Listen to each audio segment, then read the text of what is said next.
What is going on, guys? Scar coming at you with another Magic the Gathering video. Today's video, we diving into some of the new mechanics that are coming with the new set of Kaldheim, which is set to release within the next 2 weeks. If you haven't seen the spoilers, we're gonna go over some of the spoilers in a sense, but also go around with the new abilities and some return mechanics that Kaldheim has to offer. With that being said, guys, if you like the video, hit that like button and lets me know you guys like these videos. If you're new here to the channel, hit that subscribe button. You'll be notified when I post new videos onto the channel. But let's get into the different abilities and card types. So with Kaldheim set to release within the next, few weeks here on MTG Arena, I think first, and then I think a week or two after, I think February, maybe late January is when it releases physically. We are getting set to actually have Kaldheim cards introduced to MTG Arena. With that being said, each set always tries to bring a little bit of their new flavor to the overall Magic experience in some form or manner, and occasionally Magic likes to add in some flavor that kind of goes around with the set, introducing some older mechanics or mechanics that we have around into the Arena client as well. With that being said, the first mechanic that is actually quite interesting in a sense of what it's trying to do is the ability called Foretell. If you don't know what Foretell is, essentially Foretell is a mechanic that you pay 2 mana of any color. It doesn't have to be the color of the card that it is. It's 2 colors mana. You exile the card from your hand, so it goes into the exile zone, and then at a later turn, you can actually pay it for its Foretell cost. You can't actually pay the Foretell cost on the same turn you play it, so you can't kind of get the benefit of playing the Foretell on the same turn you play it, even if you have the mana available. It's on the card itself. And with that being said, it's kind of interesting as you kind of set yourself up to play various things. Now, Foretell cards aren't just exclusive to creatures, similar to a mechanic that Magic had back in the day called Morph, which is a mechanic where you kind of did something similar, where you play the card face down and then later play for its Morph cost. Foretell is actually, this card's in exile, unlike Morph, and it's kind of almost like a weird trap card without calling it a trap card. But essentially, depending on the card, you can play it whenever you're allowed to, whether it's a spell or a creature. You play it at its Foretell cost to utilize its ability and surprise your opponent, essentially, especially at the beginning when no one really knows exactly what cards are in what colors and what cards people are playing. It's going to be a surprise when you get certain Foretell cards that kind of hit you off guard, but as things develop and people kind of get used to certain things, people know what to look out for, which is kind of interesting. Yet again, the idea here is you can still pay the card for its regular cost, which is probably more expensive depending on the card. So Foretell, you essentially get a little bit of a discount by waiting to play it, but you have to span it across at least 2 turns before you can actually play the card. We have a couple examples of some Foretell cards that you can kind of take a look at. So the first one is the instant spell. It is called Behold the Multiverse. It is a scry 2, then draw 2 cards. You can foretell it for 2 mana, 1 colorless, 1 blue, which is the cost you pay it to actually play it for the Foretell cost, but essentially you'd first pay the 2 colorless. This is kind of interesting, so you can kind of like at a random point in a further turn, maybe in the later game where you feel like you need maybe some more oomph to your deck, you can always play this for its Foretell cost. At the end of your opponent's turn or something, draw some extra cards. Just take advantage of just kind of filling up your hand again, which is pretty interesting. Another interesting card is there's going to be creatures. I mean, this creature is not that impressive. It's just an Augury Raven. This is probably more limited to limited cards. But what it's trying to do is just essentially play a 4-mana creature that's a 3/3 that has flying. But essentially, if you play it on turn 2 for its Foretell cost and turn 3 play it for its actual Foretell cost, which is 2 mana, you essentially get a 3/3 on turn 3, which kind of puts you in a slight advantage. I mean, sure, there's nothing great and crazy about this card. It's just a flyer that's a 3/3 that you probably play on turn 3 if you get lucky. But I mean, it is something that is quite interesting. With that being said, I mean, there's always other Foretell cards. So there's other Foretell cards that leave a bigger impact, like this Quakebringer, a 5-mana card that's a 5/4, giving us the ability that our opponent can't gain life, and at the beginning of our upkeep, it deals 2 damage to each opponent if this ability triggers only if Quakebringer is on the battlefield, or you control another, or if Quakebringer is in your graveyard and you control a giant. So essentially, this is one of those abilities that you can kind of like play down in the Foretell on turn 2, and then play it on turn 4 for its 4-mana cost. This is something that you can kind of get a cheaper 5/4 for 4 mana instead of paying the 5 to play it outright. And depending on trying to see how the game goes, you can always just play it straight up, for the 5 mana if you don't want to delay and just be able to get it on turn 5 if you have the mana available. But the idea that you can set this up for a later turn is definitely pretty good too. The other thing to realize with Foretell is it kind of essentially takes the card out of your hand So if you're playing against a deck where your opponent is being very, they're looking at your hand and making you try to discard cards, you can kind of save like your good cards that are foretell cards and put them in foretell, and your opponent can't target them directly. So essentially you can kind of like put them off to the side, kind of essentially similar to Adventures. After you play an Adventure card for its Adventure ability, you can then play the creature, but the creature's protected because it's in your exile zone. Essentially foretell kind of follows that same rule, which is also very good. Though I will say it does give your opponent, I believe, your opponent knows maybe if they're playing counters when to counter a card, because once you play it for its foretell cost, they can counter that. And I think they can also counter the ability of foretell. I'm not 100% sure. I think you could probably play a card that counters target ability by countering the foretell cost. I'd have to look into Magic. I was trying to look into some of the rules that I couldn't find anything too much conclusive if you can actually counter the foretell ability, but I know you can definitely counter the card as you play its foretell cost. It's essentially just casting the spell at that point. So Boaston's a new ability that comes with Kaldheim, and essentially what Boaston is, it's an ability that whenever you attack in with this creature during the attack phase and or in the second main phase, you can actually pay the 2 mana or whatever cost it is of the card you're technically trying to boast with, and essentially you'll get a bonus effect based on what the boast cost is, and you'll let you do a particular thing. The example we have here, this card allows you to search your library for a particular card, put that card on top of your library after you shuffle it, and essentially you get to set up your next turn, which is definitely pretty cool. Though I will say the one downfall is you have to attack it with the creature, so the creature has to attack in order to use the boast ability. We have another example of a boast card, which is definitely very interesting. Yet again, it's another black card. I was trying to look for some boast cards of other colors that have been spoiled, and there really isn't a lot. I just wanted to show some impactful boast cards that actually seem pretty good. The next one here is Eradicator Valkyrie. This is a flying, lifelink, or death touch, and hexproof, or flying, lifelink, hexproof from Planeswalkers. So essentially can't be targeted by Planeswalkers, which is pretty cool. It's a 4/3 for 4 mana, has a boast ability also of 2 mana.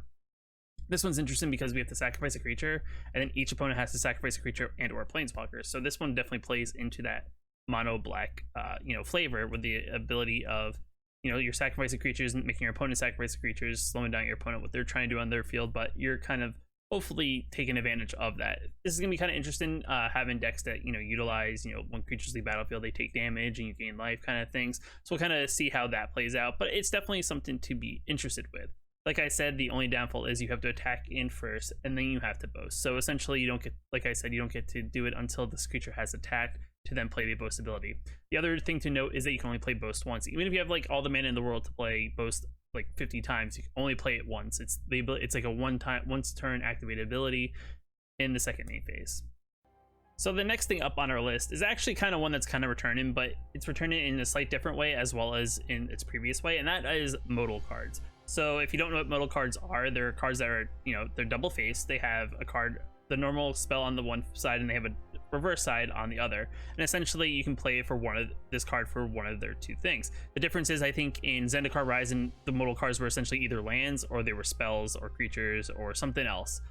Like I said, in this one, they are actually creatures and or abilities. The first example is actually is one of my favorites, I think, to be spoiled so far. And it is actually this god, it's this god Halvar, god of battle. Essentially what he does, creatures you control that are enchanted or equipped have double strike. So essentially gives all your creatures double strike if they're enchanted or equipped, which I could see equipments being kind of a potent thing in this set. And at the beginning of each combat, you may attach target or equipment attached to a creature you control to a target creature you control. So essentially you can move equipments around at, or auras around at the beginning of your, at least one of them at the beginning of your upkeep. Then the other thing too that's actually very interesting about him is that he has a second ability that you have a 2 mana sword that you can play onto the battlefield. So essentially you can equip creature gets +2/+0, has vigilance, and whenever a creature dies, return it to its owner's hand. So the sword essentially gives that creature like, a way to come back to life, but essentially you have to play the creature again. But that's kind of a cool ability.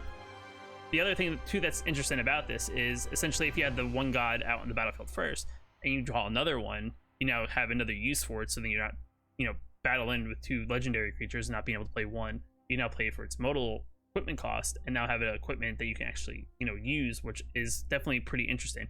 It's definitely cool to see how this is going to kind of work out. It's definitely one of the cooler cards I think that has been released in the set as a whole. Sure, the other thing too, modal lands are back if you didn't know. So we're getting like another set of 5 modal lands that are the other colors that we didn't get in the prior Zendikar Rising, which is definitely something that people have been asking for, because some of the modal lands don't aren't great against other cards. So there is that. So we are going to kind of get in the best of what Zendikar had. This is kind of like in that gray area where it's like we're getting a little bit of, you know, an old ability combined with a little bit of a new flavor because of the set.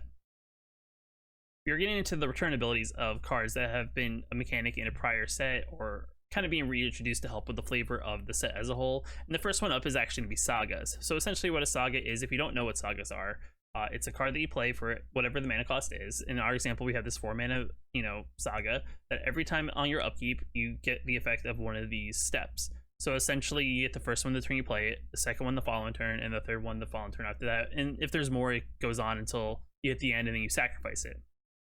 So this one in particular, the first turn we play it, we have to exile top 4 cards of our library.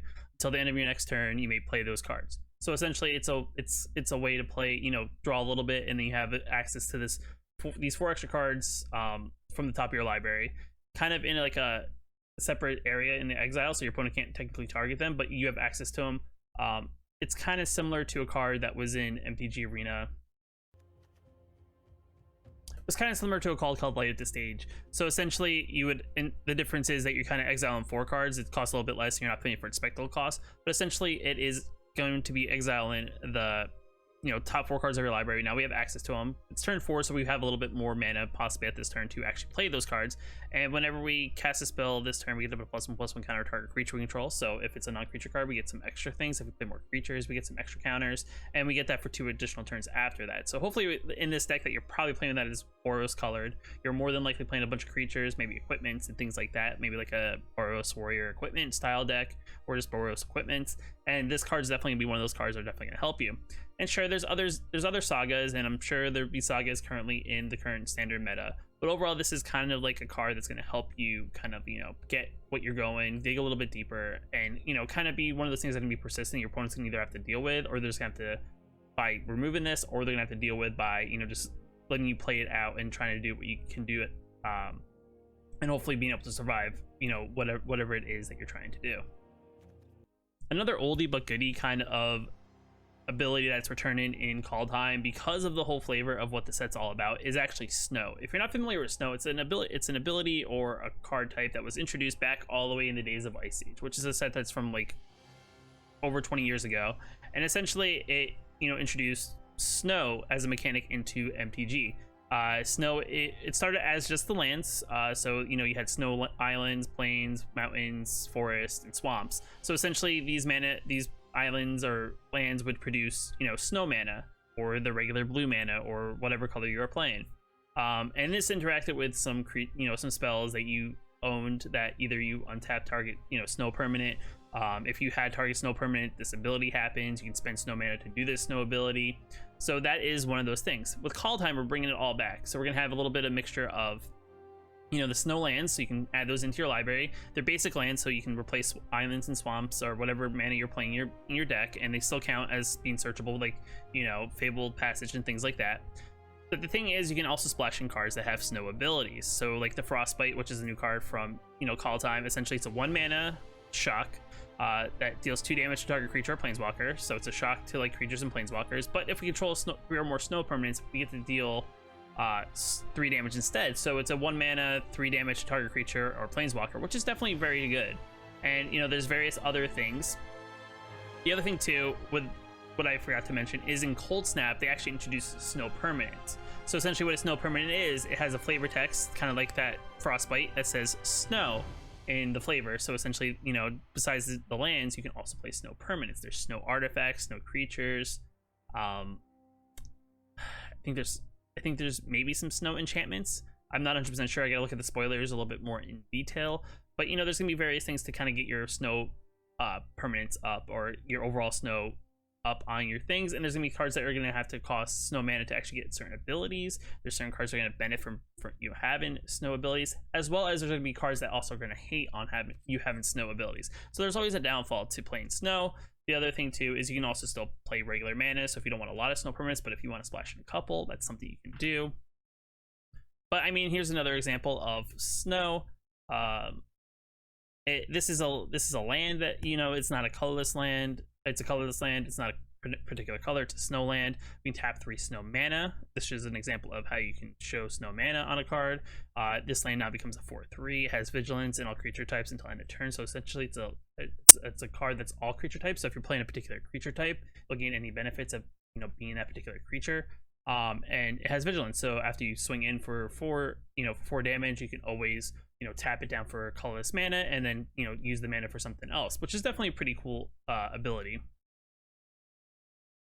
And like I said before, there's benefits of you playing snow, and there's disadvantages of playing snow. And this is one of those examples of a disadvantage. This is a card that technically directly affects snow permanents.